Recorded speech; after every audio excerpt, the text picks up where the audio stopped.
नमस्कार, संजना यादव अपने YouTube channel पर सबका स्वागत करती हूँ दोस्तों। कि एक मैं चुटकुला नाच गीत लेके आ रही हूँ, हंसी मजाक वाला। अच्छा लगा लाइक सब्सक्राइब कमेंट करना दोस्तों की। चलिए सुनाते हैं धमाके के साथ। कैसा लगा?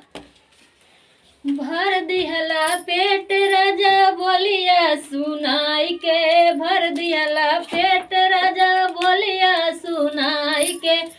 चल जा बई राजा बीरनवा बोलाई के, चल जा बई राजा बीरनवा बोलाई के,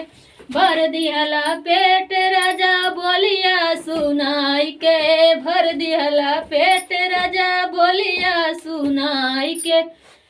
चल जा बई राजा बीरनवा बोलाई के, चल जा बई राजा बीरनवा बोलाई के। का करी है सासू, का करी है ससुरु, का करी है सासू, का करी है ससुरु, का करी है गौआ के लोग समझाई के, का करी है गौआ के लोग समझाई के, भर दिहला पेट राजा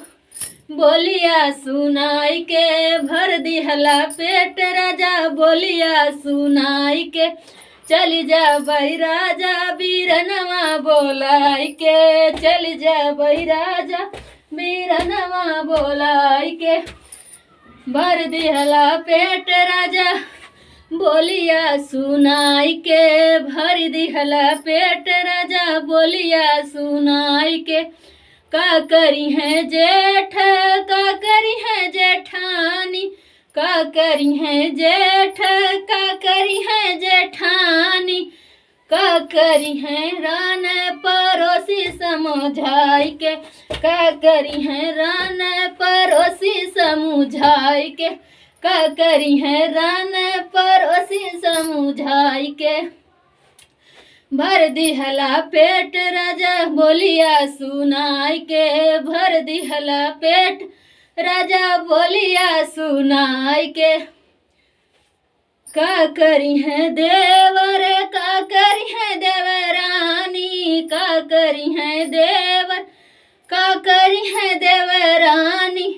का करी है टोला पड़ोसी समझाई के, का करी है टोला पड़ोसी समझाई के, भर दिहला पेट राजा बोलिया सुनाई के, भर दिहला पेट राजा बोलिया सुनाई के,